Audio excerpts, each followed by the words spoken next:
Thank you, Jesus. Thank you, Jesus. Praise the God. Thank you, Jesus. बैठ जाएं सब. खुदावंद आपको बहुत सारी बरकत दे. So हम खुदावंद की शुक्रगुजारी करते हैं खुदावंद के इस बड़े फजल के लिए कि वो हमें अपने पास आने की तौफीक देता है. खुदा के पास आना सबसे बड़ा मसला है, क्योंकि इब्लिस नहीं चाहेगा कि हम खुदा के पास आए. उसकी कोशिश होती है हमें दुनिया के कामों में मसरूफ रखा जाए. आज लोग इतने को मसरूफ हो चुके हैं कि वो खुदा को भूलते जा रहे हैं, और ये बहुत ही खतरनाक हालत होती है, क्योंकि खुदा के बगैर हम कुछ भी नहीं कर सकते. जब हम खुदा के बगैर कुछ कर नहीं सकते तो फिर हमें कितना वक्त देना चाहिए उसे. खुदा हमारे लिए आया है, लेकिन हमारे पास उसके लिए वक्त नहीं है. आप जितना ज्यादा खुदा के साथ अपना वक्त स्पेंड करेंगे, आप उतना ही कुव्वत से भरते जाएंगे.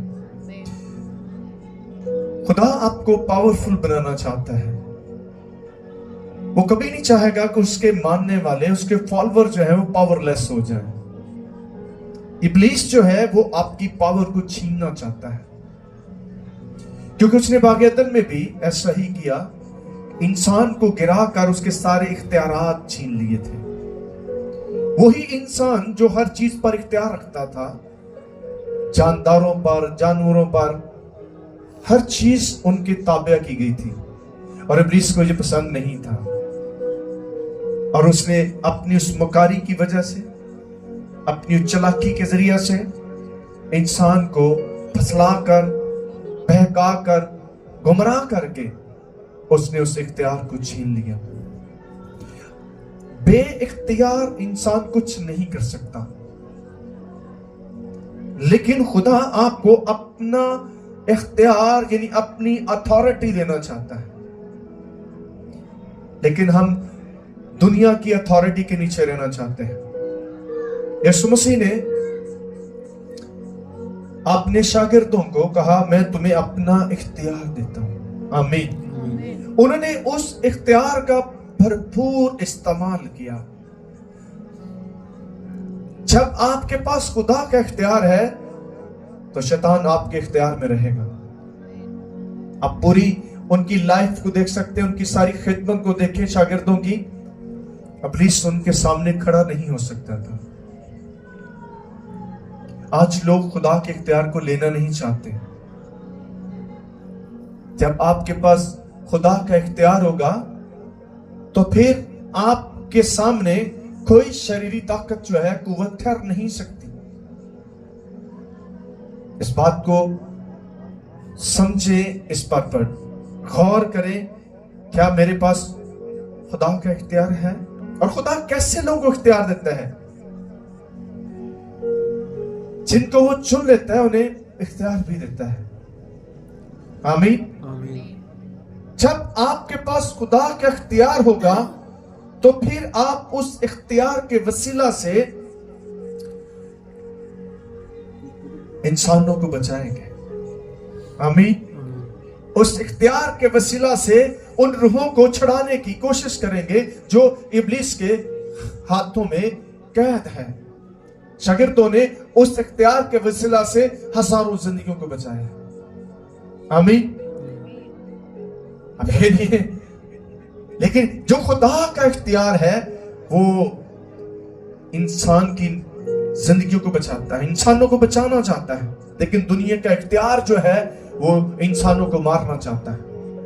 आमीन. हालेलुया.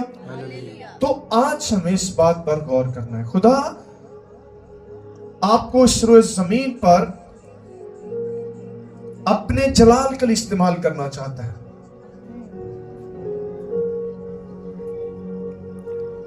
आज इस बात पर हम गौर करेंगे.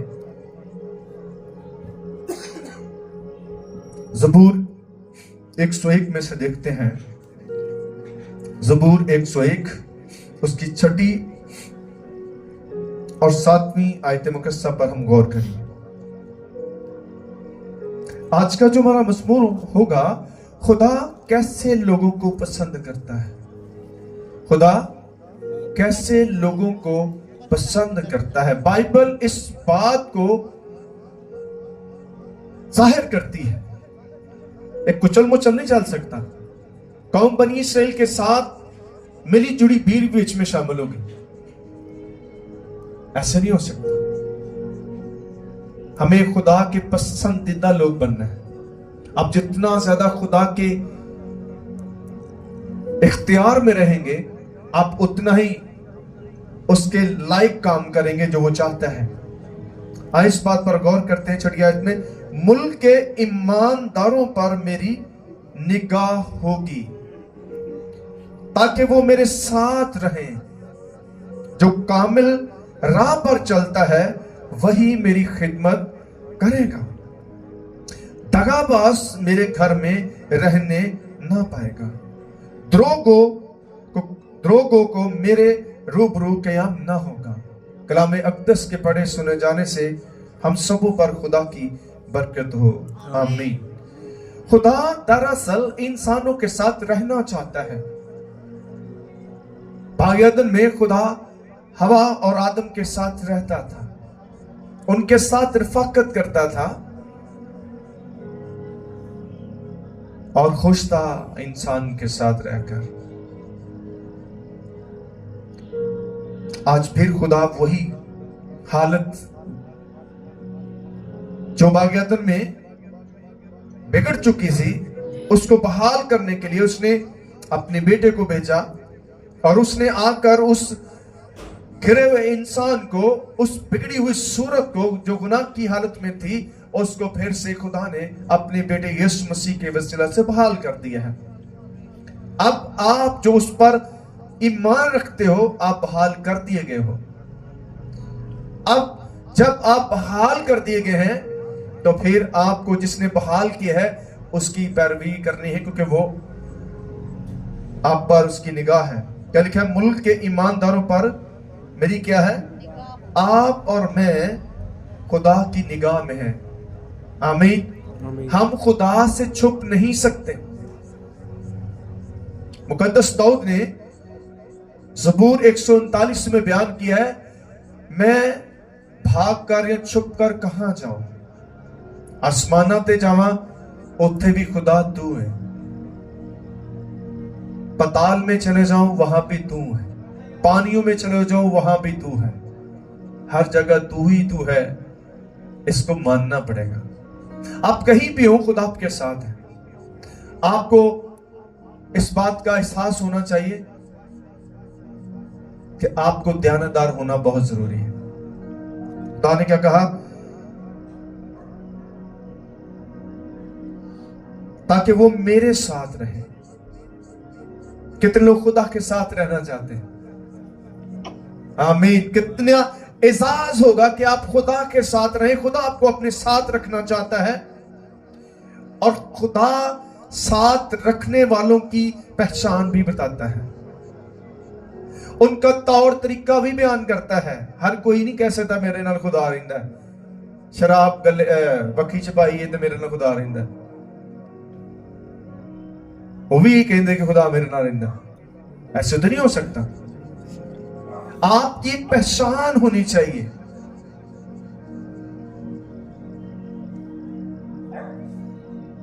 वो पहचान क्या है? आइए इस बात पर गौर करते हैं। जो कामिल राह पर चलता है वही मेरी क्या करेगा?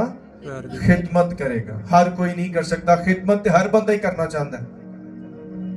ये बड़ा लोगों ने शौक है खिदमत करना। ये बड़ा कठिन रास्ता है, ये बड़ा मुश्किल है, ये आसान काम नहीं है।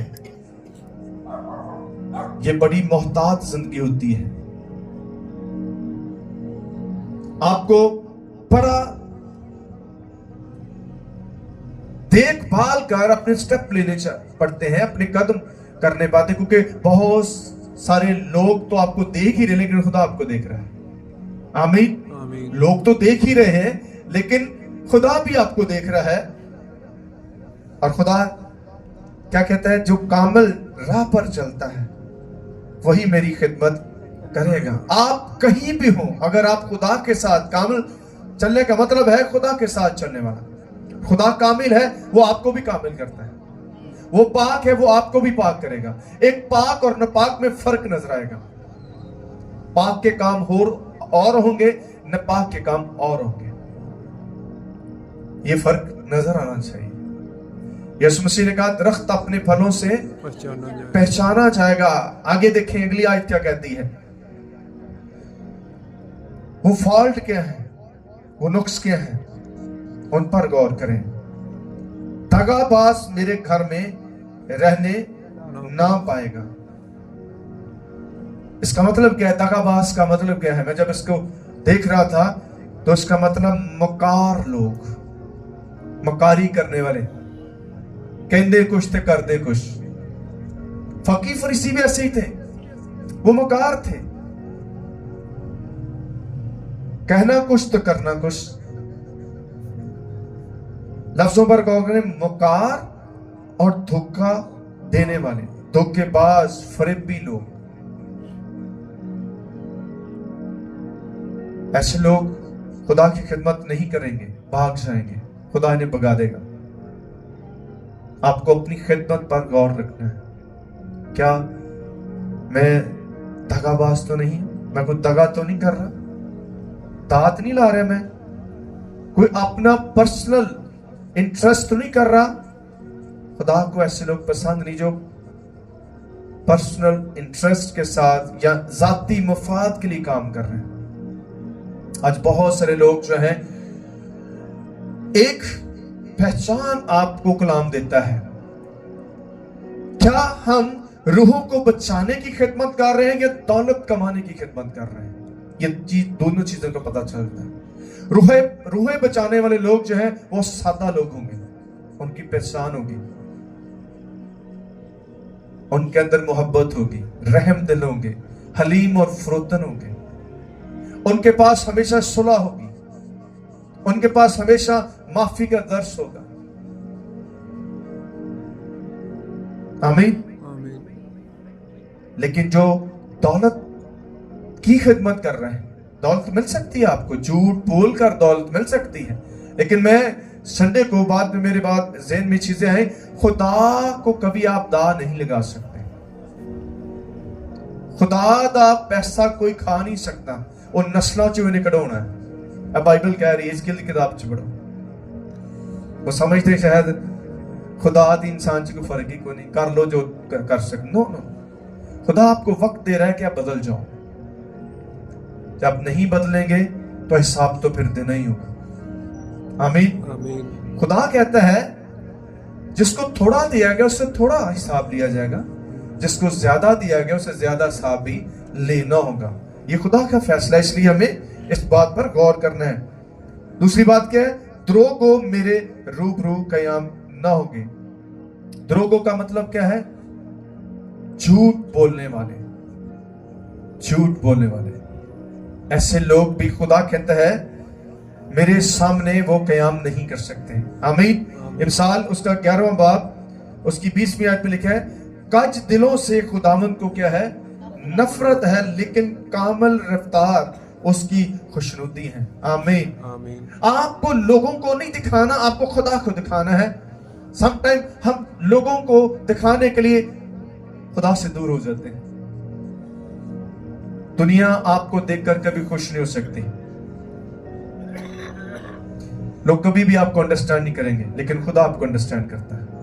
आमीन। इसलिए आपको लोगों को बताने की जरूरत नहीं है। आप जो कर रहे हैं वो आपका फल नजर आना शुरू हो जाएगा। आपका फल बताएंगे कि आप रियली चल रहे हैं या नहीं चल रहे हैं। तो इन चीजों को हमें याद रखना है।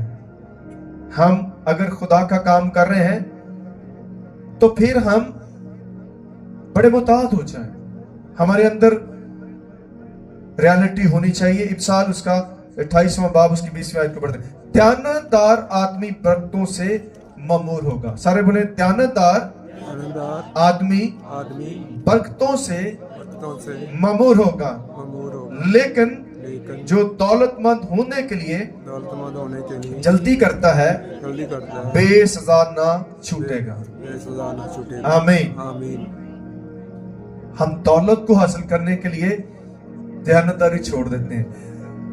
एक दौलत आती है दयानतदारी के साथ, एक आती है झूठ बोलने से। दौलत दोनों तरह से आती है, लेकिन झूठे कायम नहीं रहेंगे। आखिरी बात मैं करूंगा, बाइबल में क्या लिखा है? दो लोगों की बात की गई है।